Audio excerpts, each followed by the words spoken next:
Greetings. I've come across a fun video on YouTube that goes back over a century and shows just what cars and traffic and cityscapes were like, starting all the way from the 1910s, so again, over a century ago, up to the modern day.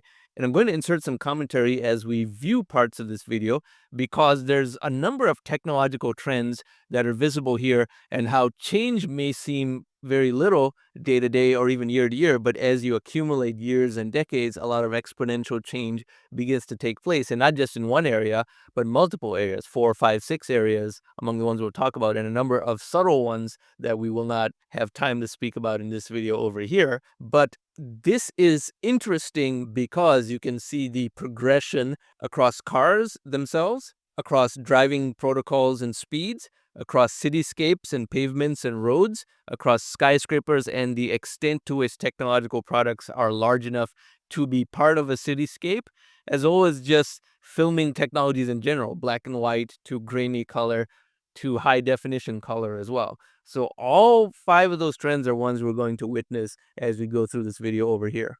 So with that, we begin.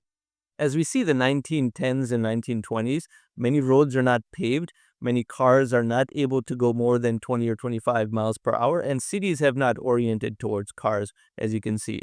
Even the centers of the biggest cities, they may have a few cars, but the speeds are not very great.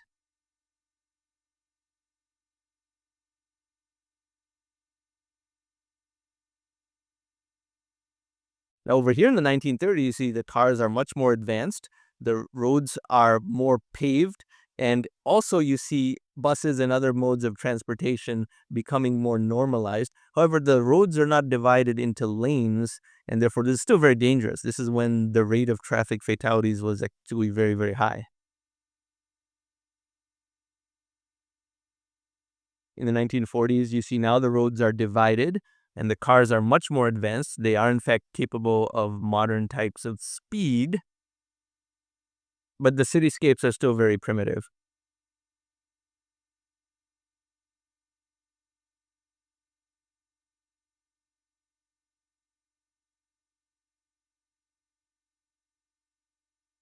Over here in the 1950s, just because it's color, it looks more modern, but don't be fooled by that. The world, of course, was color even before it became possible to film in color, so this was not a huge jump.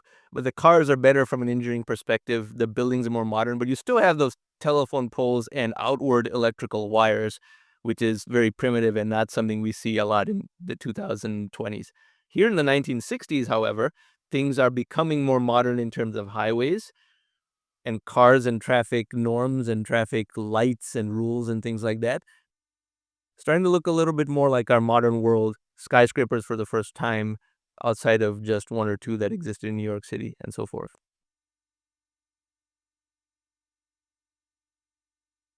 1970s, slightly more modern. You're beginning to see more artificial light in more places.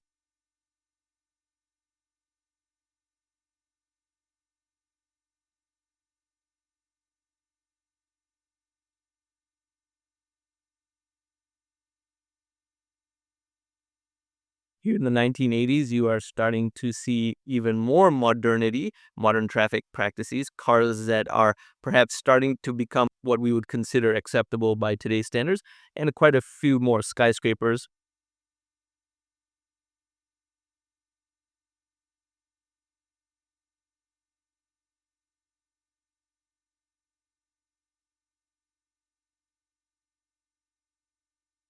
Over here in the 1990s, now the resolution of video footage has improved and it looks quite modern. Even the clothing of people is similar to what you might see today.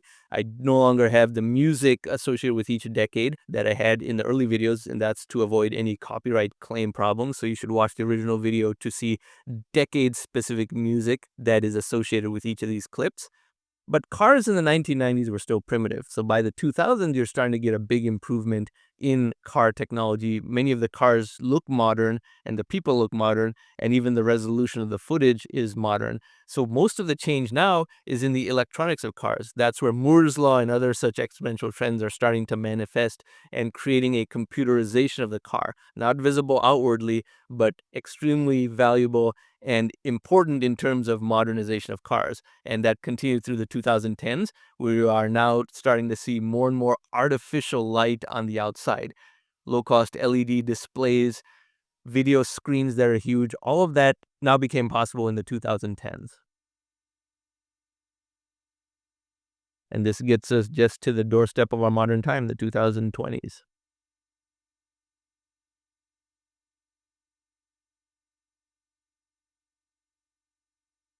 So, in our walk through that century plus journey through the decades of technological progress, whether it be the car itself, whether it be a cityscape, whether it be traffic patterns or artificial lighting, we saw a number of technological trends progressing and we saw the exponentiality of those trends. Now, what is very important to note is how each of these exponential technologies worked in synergy. Cars got better and better, but they also became more commoditized so that more and more people were using them, and you saw those horse carts, etc., go away. Cars also became a lot safer, as we could see. And eventually, when the outward appearance of cars kind of saturated because there was no further optimization in just basic aerodynamics, etc., that were possible, the electronics associated with cars continued to improve, as we all know very well. The cityscapes also became more high tech because artificial lighting not only became less expensive and therefore more pervasive, but more types of artificial lighting and information oriented displays. So, beyond just traffic lights, you had high definition television screens on which to display ads, replacing billboards. You had more types and varieties of artificial light at night. You had more tall buildings themselves, more skyscrapers, because the technologies to produce these types of buildings became more and more commoditized, and therefore we see more and more of this spring up. What will the 2030s and 2040s look like?